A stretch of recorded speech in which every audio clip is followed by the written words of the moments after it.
नमस्कार दोस्तों, आप सभी का लक्ष्मी सूत्रम एस्ट्रोलॉजी चैनल में बहुत बहुत स्वागत है। आज मैं एक नई सीरीज शुरू करने वाला हूँ, प्रश्न कुंडली। तो कई पार्ट्स में आएगी, तो आज एंड तक आप वीडियो देखें। कुछ पोर्शन मैं आज कवर करूँगा और रिमेनिंग पोर्शन कमिंग वीडियोस में कवर करने वाला हूँ। आपने यदि मेरे चैनल को अभी तक सब्सक्राइब नहीं किया है तो आप इस चैनल को सब्सक्राइब करें। आपको महत्वपूर्ण जानकारियां टाइम टू टाइम इस पर मिलती रहेंगी। प्रश्न कुंडली से रिलेटेड सभी प्रश्नों का जवाब मैं एक के बाद एक वीडियोस में आपको दूंगा। तो आप इस सीरीज को पूरा देखिए और मेरा ऐसा विश्वास है कि आप इसको सीख पाएंगे। सबसे पहला क्वेश्चन ये अराइज होता है कि प्रश्न कुंडली है क्या, क्यों बनाई जाती है। तो आप यदि एक एस्ट्रोलॉजर हैं, आपके पास कोई भी नेटिव या जिसे जातक बोलते हैं वो आता है या आपको कॉल करता है, तो हम उस समय पर उसका एक चार्ट बनाएंगे। ग्रहों की जो भी स्थिति होगी, जिस समय पर वो प्रश्न पूछता है, यदि वो फोन पे पूछ रहा है, सपोज वो यूएस से भी पूछ रहा है, तब अब ये सवाल उठता है कि हम क्या यूएस की कुंडली बनाएंगे या हम जहां पर बैठे हैं वहां की कुंडली बनाएंगे। तो पहले क्वेश्चन का आंसर यह है कि एस्ट्रोलॉजर जहां पर भी प्रेजेंट है वहीं की कुंडली उस समय की बनानी है जिस समय पर आपका नेटिव आपसे प्रश्न पूछता है, और उसी कुंडली को हम प्रश्न कुंडली कहेंगे। इस बात पर यह डिपेंड नहीं करेगी कि नेटिव कहां से क्वेश्चन पूछ रहा है, ये डिपेंड करेगी पोजीशन ऑफ एस्ट्रोलॉजर। एस्ट्रोलॉजर जहां पर भी है वो अपनी कुंडली बनाएगा। तो पहले क्वेश्चन का आंसर है कि कुंडली किस समय बनेगी, जिस समय प्रश्न पूछा जाएगा, और किस जगह की बनेगी, जहां पर एस्ट्रोलॉजर है उस जगह की कुंडली बनेगी। अब प्रश्न कुंडली में जो सबसे इंपॉर्टेंट 4 हाउसेस है, वो हाउसेस होते हैं आपके लग्न या फर्स्ट हाउस जिसे हम बोलते हैं, 4th house, 7th house and 10th house. इन सभी का एक स्पेशल सिग्निफिकेशन है। लगने से हमें यह पता चलेगा कि उस नेटिव की लाइफ में कुछ चेंजेस होने वाले हैं या नहीं होने वाले हैं। लगने से पता चलेगा any change will be there और नॉट। सपोज नेटिव बीमार है, उसको कोई डिजीज है, नेटिव आपसे पूछता है मैं ठीक होऊंगा या नहीं होऊंगा, तो वो हम लगने से डिसाइड करेंगे। Changes in his life, changes in his status, जिस भी स्टेटस में है उसमें कोई चेंज होगा या नहीं होगा, ये हम लगने से देखते हैं। उसके करियर में राइज या फॉल होगा, कोई भी काम कर रहा है उसमें उसको प्रॉफिट होगा, ऊपर जाएगा या उसको नुकसान होगा, वो हम डिसाइड करते हैं फ्रॉम 4th हाउस। राइज और fall will be decided from 4th house. Question arise होता है कि पर्सन अब्रॉड जाएगा या अपने ही देश में कहीं दूर जाएगा या नहीं जाएगा, तो वो हम डिसाइड करते हैं on the basis of 10th house. आपको 10th हाउस से पता चलेगा, ये हमारा 10th हाउस है, यहां से हमें पता चलेगा कि नेटिव कहीं दूर जाएगा या नहीं जाएगा। इसके बाद निवृत्ति, निवृत्ति का मतलब होता है सॉल्यूशन ऑफ ए प्रॉब्लम। आपकी कोई भी प्रॉब्लम है उसका सॉल्यूशन होगा या नहीं होगा, वो हम डिसाइड करेंगे फ्रॉम द 7th हाउस। अब प्रॉब्लम कैसी है, जैसे आपका एक सामान या कोई भी गुड्स आपके खो गए हैं, कोई आपके फैमिली का मेंबर कहीं खो गया है, अब आपको ये देख पूछना है, पता करना है कि वो मिलेगा या नहीं मिलेगा, तो वो हम डिसाइड करेंगे on the basis of 7th house. तो इस तरीके से ये 4 हाउसेस प्रश्न कुंडली में सबसे ज्यादा इंपॉर्टेंट हो जाते हैं। अब क्या होता है, यदि हमने देखना है लगने से रिलेटेड कोई भी चीज देखनी है प्रश्न कुंडली में कि वो नेटिव की लाइफ में कोई चेंजेस होने वाले हैं या नहीं होने वाले हैं। सपोज नेटिव को आपको कोई भी डिजीज है वो ठीक होगा या नहीं होगा, तो वो हम डिसाइड करेंगे ऑन द बेसिस ऑफ लग्न में कौन सा साइन है। आपको मालूम है 3 तरीके की राशियां होती है, आपका 1, 4, 7, 10, इन्हें हम मूवेबल साइन बोलते हैं, ये चर राशियां होती हैं। इसके बाद आपका 2, 5, 8, 11 आपका स्थिर या फिक्स साइन होता है, 2, 5, 8, 11। और 3, 6, 9, 12 आपका द्विस्वभाव राशियां होती हैं। अब आपको किसी भी नेटिव की लाइफ में कोई चेंजेस होने वाले हैं या नहीं होने वाले हैं, वो डिसाइड करने के लिए हम सबसे पहले देखेंगे कि नेटिव की लग्न में कौन से साइन हैं। यदि नेटिव की लग्न में फिक्स साइन हो गए, लाइक 2, 5, 8, 11 हो गया फिक्स साइन, तो फिक्स साइन इंडिकेट करता है कि वहां पर कोई भी चेंजेस नहीं होने वाले हैं। मगर फिक्स साइन नेटिव को प्रॉपर्टी दिलाता है। यदि लग्न में फिक्स साइन है और नेटिव आपसे पूछता है क्या मुझे प्रॉपर्टी मिलेगी, तो हमारा आंसर होगा यस, आपको प्रॉपर्टी मिलेगी। मगर नेटिव आपका आता है, वो उसको डिजीज है, वो पूछता है क्या मेरी डिजीज ठीक होगी क्या, आप कहेंगे नहीं डिजीज ठीक नहीं होगी, मीन्स नो चेंज। यदि फिक्स साइन है तो कोई भी चेंज नहीं होगा उसके स्टेटस में। वो कहेगा मेरी नौकरी लगेगी क्या, तो आप कहेंगे नहीं नौकरी नहीं लगेगी, यदि फिक्स साइन हो जाता है। मगर यदि लग्न में आपका मूवेबल साइन हो जाए, मूवेबल साइन होता है 1, 4, 7, 10, चर राशि यदि आ जाए, तब इसका मतलब उसका स्टेटस जो भी है वो चेंज होगा। यदि कोई पेशेंट है, यदि वो आपसे क्वेश्चन उसका आता है क्या ये ठीक होगा क्या, तो आपका आंसर होगा हाँ ठीक होगा। मगर वो कहता है क्या ये मर जाएगा, तभी भी आपका आंसर होगा हाँ ये मर जाएगा, क्योंकि आंसर नेटिव के क्वेश्चन पर डिपेंड करेगा। जो भी उसका स्टेटस है और नेटिव किस तरीके से क्वेश्चन पूछ रहा है, उससे हम उसका हाँ और ना में आंसर करेंगे। यदि चर साइन है तो वो हाँ और ना में आंसर देना पड़ेगा। मगर यदि लग्न में ड्यूल साइन आ जाता है 3, 6, 9, 12, तो 3, 6, 9, 12 के केस में ये थोड़ा अनप्रेडिक्टेबल हो जाता है।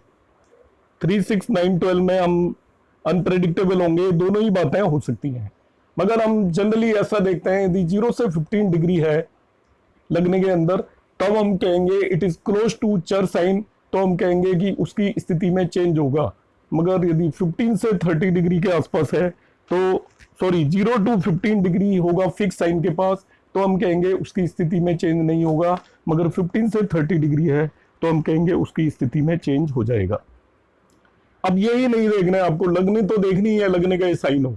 फिर हम देखेंगे कि उसको लग्नेश यदि देख रहा हो, लग्न में यदि आपका चर साइन है और उसे लग्नेश या कोई बेनिफिक प्लैनेट देख रहा हो, तो हम कहेंगे कि उसकी पोजीशन में सर्टेनली चेंज होने वाला है।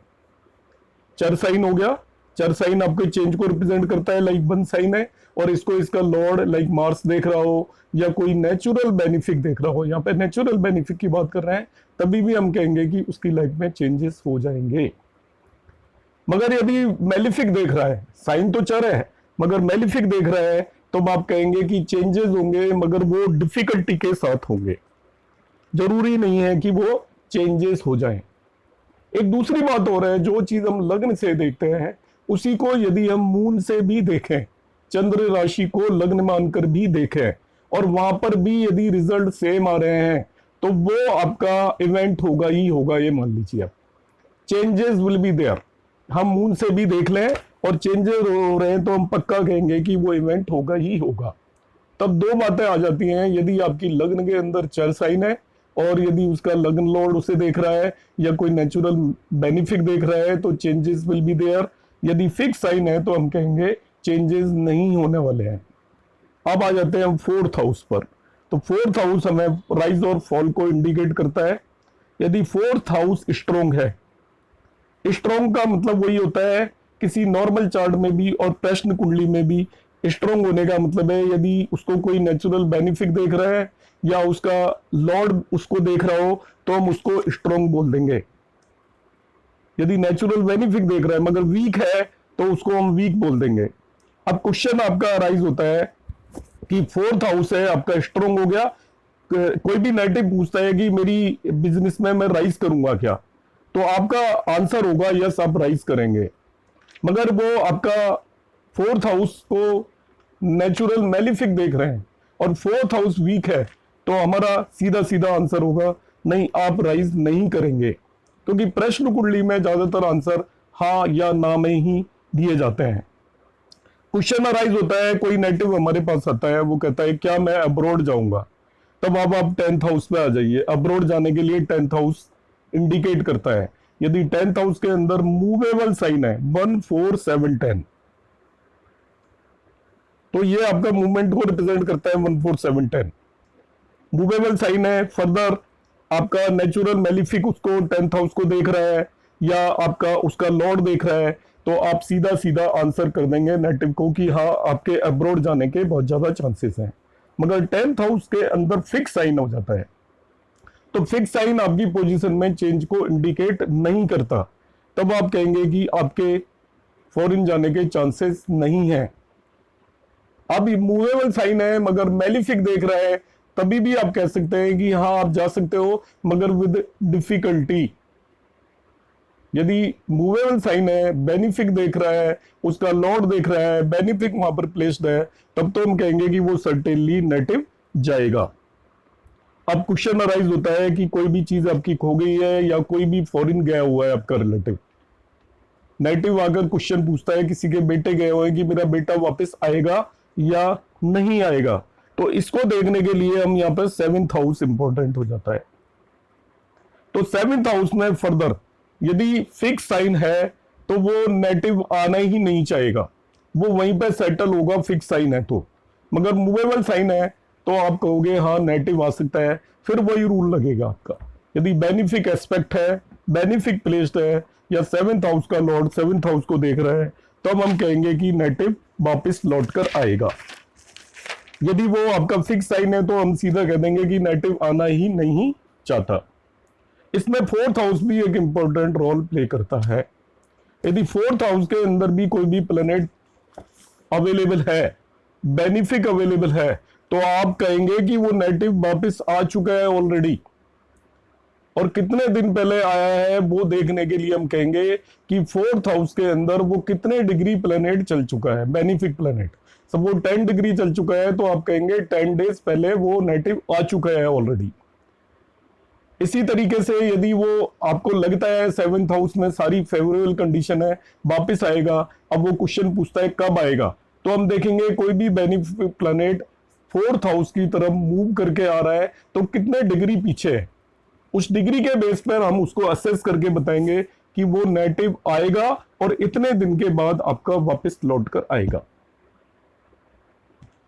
अब एक नेक्स्ट क्वेश्चन अराइज होता है, वेरी इंपॉर्टेंट क्वेश्चन, कि जनरली हमारे पास कोई भी नेटिव आएगा वो ज्यादातर आता है कि मैं ये काम करने वाला हूं तो ये मेरा काम कंप्लीट होगा या नहीं। कोई भी आया और आप कहीं काम के लिए जा रहे हैं, किसी रजिस्ट्री के लिए जा रहे हैं, कोई डीलिंग के लिए जा रहे हैं, बेटी के लिए, कोई भी आपका मैरिज के लिए देखने जा रहे हैं लड़का या लड़की, तब वो आपसे आकर पूछता है कि भाई मेरा ये काम कंप्लीट होगा या नहीं। तो इसके लिए हमें लग्न देखना बहुत इंपॉर्टेंट है और डिविजनल चार्ट की लग्न देखना भी इंपॉर्टेंट है। दो चीजें ध्यान रखेंगे, लग्न और डिविजनल चार्ट में आपको देखना है D1, D2, D9, D12, D3 and D10। यदि lagna is aspected by benefic planet और by the lagna lord, lagna is aspected by benefic planet और लग्न लॉर्ड, इसी तरीके से आपके जो divisional chart D1, D2, D3, D9, D10, D12 की लग्न भी यदि बेनिफिक प्लैनेट की ही लग्न है। और तीसरी कंडीशन है कि यदि लग्न राइजिंग आपका शीर्षोदय राशि की हो, शीर्षोदय राशि होती है 3, 11, 5, 6, 7, 8। शीर्षोदय राशि की लग्न राइजिंग है कि लग्न राइज हो रही है आपकी, लग्न में 3 साइन है, 11 साइन है, 5, 6, 7 या 8 साइन है, आपका लग्न को उसका लॉर्ड एस्पेक्ट कर रहा है या बेनिफिक प्लैनेट एस्पेक्ट कर रहा है, आपके divisional chart D1, D2, D3, D9, D12, D10 का जो आपका लग्न है वो किसी भी बेनिफिक प्लैनेट का लग्न है, तो आप उस नेटिव को सीधा सीधा बोल देंगे कि आपका काम हो जाएगा बगैर किसी डिफिकल्टी के। अब इसमें एक दो चीजें फेवरेबल है मगर एक आध चीज अनफेवरेबल है, लाइक आपका लग्न शीर्षोदय राशि की है और इसी तरीके से उसको मगर मेलिफिक देख रहा है, मगर डिविजनल चार्ट में जो लग्न है वो आपका बेनिफिक प्लैनेट की है, तब आप कहोगे कि हाँ आपका काम होगा मगर उसमें थोड़ी डिफिकल्टी होगी। इस तरीके से बैलेंस होकर हमें आंसर करना पड़ेगा। यदि तीनों जगह पे फेवरेबल कंडीशंस बन रही है तब तो हम सीधा सीधा कह देंगे कि आपका काम हो जाएगा, और फेवरेबल नहीं बन रही है, लाइक आपकी लग्न के अंदर आपका शीर्षोदय की जगह पृष्ठोदय राशि आ गई आपकी।